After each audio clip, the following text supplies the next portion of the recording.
Imagine standing on the factory floor of the world's hottest electric vehicle maker. Robotic arms zip around, workers scramble to keep up, and brand new cars roll off the line every few minutes. The company, BYD, is a picture of industrial might. But what if behind this impressive scene lies a massive, invisible debt ticking like a time bomb? What's really going on with BYD's balance sheet? And could the EV champion be masking a financial risk that no one saw coming? BYD, short for Build Your Dreams, began in 1995 as a humble rechargeable battery maker founded by Wang Chuanfu. The company's big break came in 2008 when Warren Buffett's Berkshire Hathaway bought nearly a 10% stake for around $230 million, lending BYD both capital and credibility to enter the auto industry. Early BYD cars were often derided for quality issues, but relentless R&D and government support helped turn the tide. Fast forward to the 2020s, BYD transformed from underdog to juggernaut, riding China's electric vehicle boom to the top of the global industry. By 2023, BYD had surpassed Tesla as the world's largest EV producer, churning out about 3.02 million new energy vehicles, including hybrids that year, dwarfing Tesla's 1.84 million. To put that in perspective, BYD's vehicle output has grown tenfold since 2020, from roughly 400,000 to over 4 million units annually. Now bigger by volume than Ford, Honda, or Nissan, BYD is valued around $100 billion, making it the world's third most valuable automaker after Tesla and Toyota. This meteoric rise has made BYD a national champion in China's push for EV dominance, and a darling of investors mesmerized by its growth. But amid BYD's breakneck expansion, whispers have emerged questioning whether its financial engine is as robust as its production prowess. Are BYD's books truly as clean as they appear? Or is the company turbocharging its growth by piling up hidden obligations? The answer lies in an arcane but crucial aspect of BYD's operations: supply chain financing. In January 2025, Hong Kong-based GMT Research, an accounting watchdog famous for flagging China Evergrande's financial troubles, dropped a bombshell report on BYD's finances. The report claims BYD is essentially addicted to supply chain financing as a way to fund its growth. In simple terms, BYD has been extending its payment terms to suppliers and offloading receivables in order to mask a ballooning debt load. Here's the crux. BYD officially reported a net debt of only 27.7 billion yuan, 3.8 billion as of mid-2024. But after GMT adjusted for the tricks in BYD's working capital, the true net debt shoots up to around 323 billion yuan, 44 billion, more than 10 times higher. This staggering gap arises because BYD has been removing a lot of debt-like obligations from its balance sheet.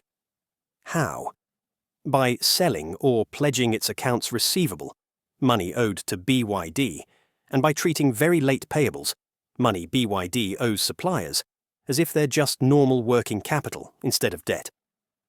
Nigel Stevenson, GMT's analyst, didn't mince words.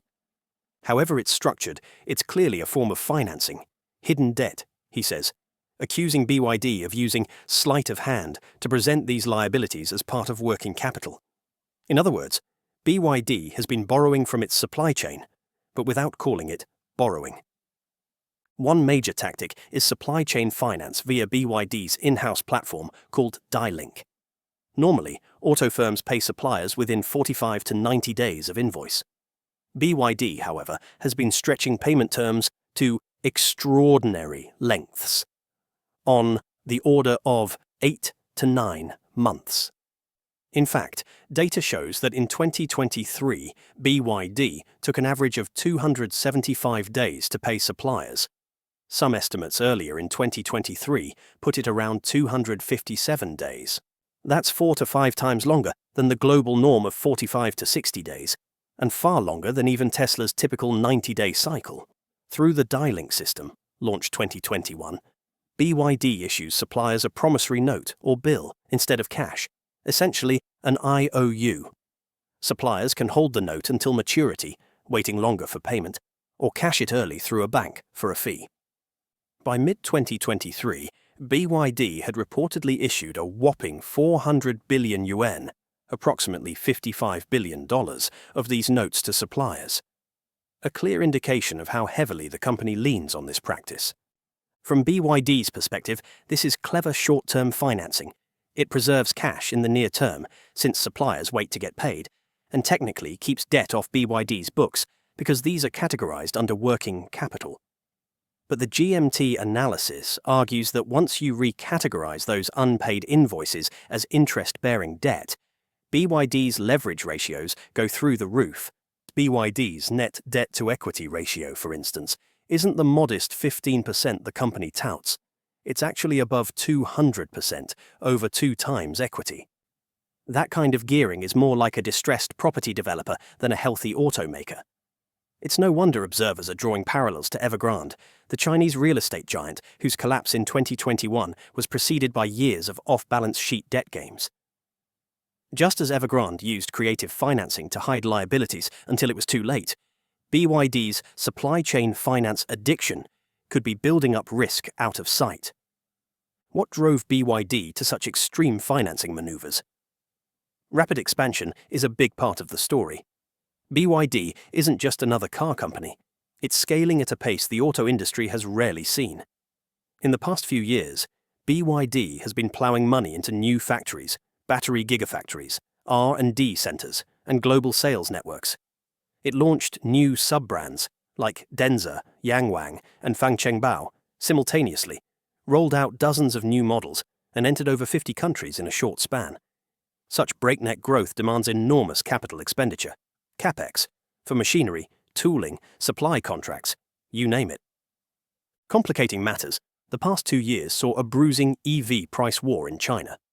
BYD aggressively slashed prices on models like its Dolphin and Seal EVs to undercut rivals and grab market share, even launching some models at below cost. This strategy succeeded in toppling weaker competitors and boosting BYD's sales, but it also squeezed profit margins across the industry. BYD's own margins are relatively thin, on the order of single-digit percentages, meaning cash from operations alone might not cover its huge growth investments. When you're selling cars cheaply to win volume, you must find cash elsewhere to keep the expansion going, and BYD found it in its working capital. Crucially, BYD's dominance from the price war has given it immense leverage over suppliers. As smaller EV firms folded or scaled back, suppliers became increasingly dependent on big players like BYD for business.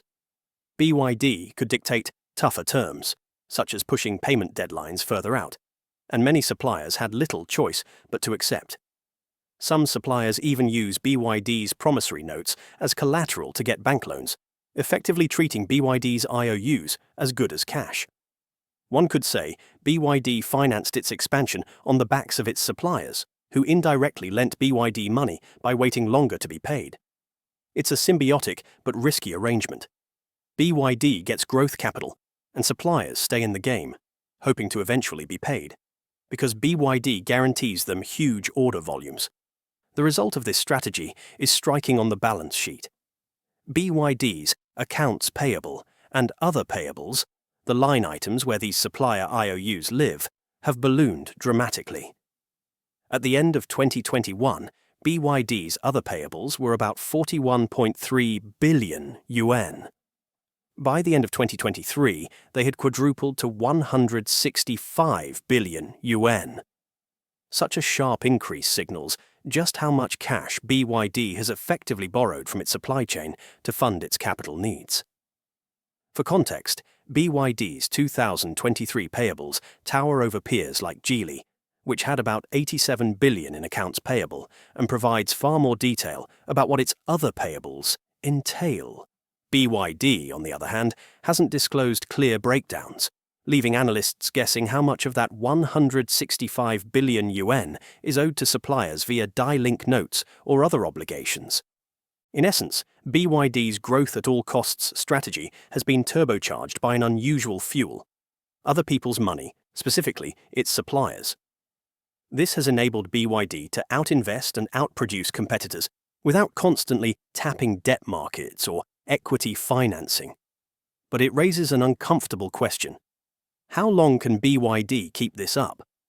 BYD's financing sleight of hand also shines a light on some governance and transparency gaps. It's important to note that none of these practices are outright illegal or in violation of accounting rules.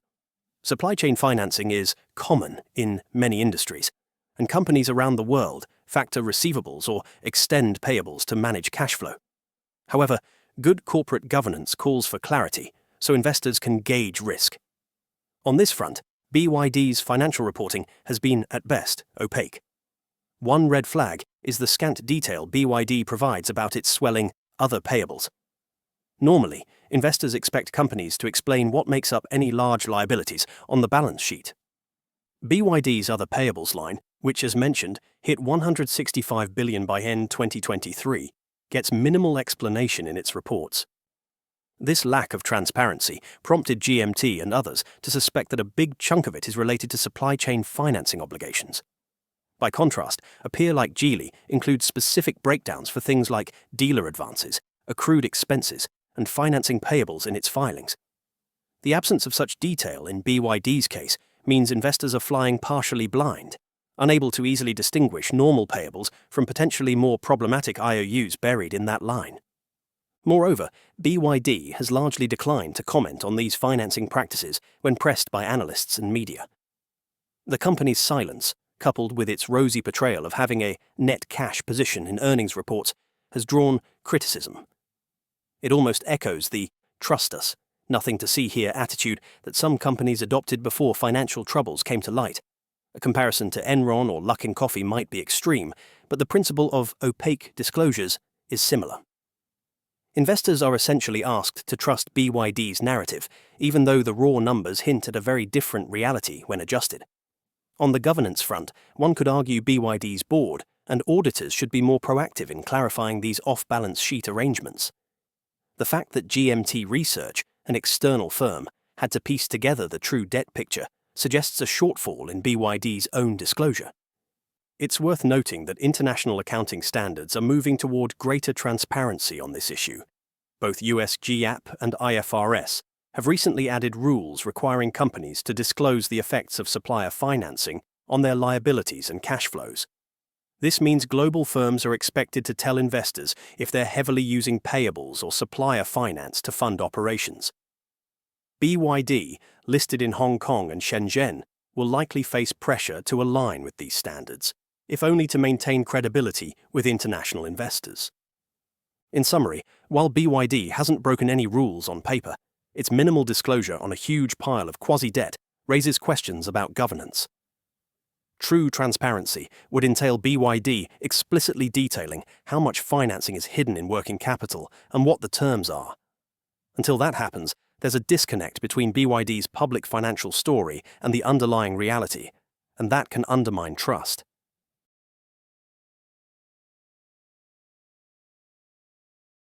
BYD's situation isn't unfolding in a vacuum. Regulators and industry watchers are paying close attention. China's financial authorities, chastened by past corporate blow-ups, like the Evergrande debacle, have become increasingly wary of hidden leverage in all sectors, including automakers. In fact, Chinese stock exchanges have already taken steps to probe the supply chain finance issue. In 2023, the Shanghai and Beijing exchanges questioned at least 2 of BYD's suppliers about how they account for BYD's die-link promissory notes. For instance, one materials supplier had to explain why its revenue dropped approximately 40% after adjusting for note financing, even as profit rose. The answer was that BYD's solid payment record let the supplier reduce provisions on those notes. Another equipment vendor was asked why it carried no bad debt reserve against BYD's notes. It replied that BYD's notes were AAA rated and posed no credit risk in its view. These exchanges' inquiries signal that regulators are pushing for clarity and prudent accounting down the supply chain, which indirectly pressures BYD to be more transparent with its partners. On a broader scale, the China Securities Regulatory Commission, CSRC, has been working to improve corporate disclosure and rein in financial risks. While there's no specific rule yet capping how long a company can extend payables, Regulatory rhetoric suggests that authorities frown upon practices that excessively delay payments to prop up cash flow, especially if it endangers smaller suppliers or disguises a company's leverage. After all, the Chinese government is walking a fine line. It wants national champions like BYD to thrive globally, but not at the expense of creating a new systemic risk. Beijing has publicly urged companies to self-regulate in the ongoing EV price war and to maintain sustainable business practices. Though that Bloomberg piece was about pricing, the subtext is clear. The government doesn't want a victory in EV market share to turn into a Pyrrhic victory due to financial collapse. Internationally, rating agencies and global investors are also adjusting how they view Chinese automakers. Rating agencies reportedly now factor in the chance of soft defaults, basically companies delaying supplier payments when assessing Chinese EV firms' creditworthiness. This is a telling development. Rather than assuming a company will pay all bills on time or default, analysts recognize a middle ground where firms might stretch payables as an alternative to defaulting on bonds. It's a tacit acknowledgement that supply chain financing has become integral to the Chinese auto sector's modus operandi. If that's the case, regulators might eventually formalize guidelines around it. For example, requiring more disclosures in financial statements, or even setting industry norms for payment periods to prevent extreme cases. It's also worth noting that, in light of high-profile corporate debt scandals, Chinese regulators in recent years have tightened scrutiny on off-balance sheet liabilities. For property developers, they clamped down on shadow banking and hidden guarantees. We could see analogous moves in manufacturing, e.g., requiring large firms to report adjusted debt figures that include supplier financing, or mandating stress tests that assume those payables come due. Any such changes would directly affect BYD's public financial metrics, likely revealing the kind of leverage that GMT pointed out. In turn, that could pressure BYD to either curb its reliance on these tactics or find alternative funding, like raising more equity or bonds, to retire some of the hidden debt.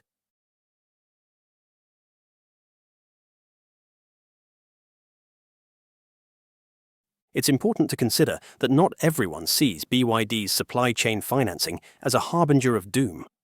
Some analysts point out counterarguments and mitigating factors that could mean BYD's situation, while risky, is far from an Evergrande-style crisis. 1. Hidden debt, but to whom? One counterpoint is that much of BYD's off-book financing is ultimately owed to state-backed banks or stable institutions via those supplier notes, not volatile shadow lenders. Since suppliers often sell BYD's promissory notes to banks for early cash, the banks become the ones waiting on BYD's payment. Chinese banks, especially big ones dealing with BYD, are generally in solid shape or have government backing. This dynamic means the risk is somewhat centralized within entities that the government can control or bail out if needed, unlike Evergrande's convoluted web of retail wealth products that hurt millions of households. So, the argument goes, even if BYD is riding a debt tiger, it's largely a state-managed tiger. The government could direct banks to roll over BYD's obligations indefinitely if necessary, preventing a sudden crunch. Essentially, this view sees BYD's financing scheme as quasi-officially sanctioned leverage, not a Wild West situation. 2. BYD's proactive changes. There are signs BYD isn't blind to these issues. The company has reportedly begun shortening its payable days modestly and being more selective in extending terms to suppliers, perhaps favoring those willing to take notes and paying others more promptly. 3. Industry norms and reforms. Another perspective is that everyone's doing it, to a degree. As we saw, NIO and XPeng also delayed payments. NIO averaged 295 days to pay in 2023, even more than BYD. If long payables are becoming industry standard in China, then BYD isn't uniquely at risk, or so the argument goes. Of course, these counterpoints don't erase the fundamental concerns. They simply suggest that there are buffers and levers that could prevent the worst outcomes. Investors weighing BYD's situation should consider both the bearish scenario, unchecked hidden debt leading to a crunch, and the more optimistic scenario, gradual normalization of finances. Reality will probably land somewhere in between. The truth is likely that BYD will face increasing scrutiny and will have to adapt its strategy, but if done in time, it might emerge with its reputation intact and business model adjusted. As with any fast-growing company, governance evolves. What flies during the hyper-growth startup phase, when everyone is chasing scale, often gets cleaned up as the company matures. BYD may simply be at that crossroads now.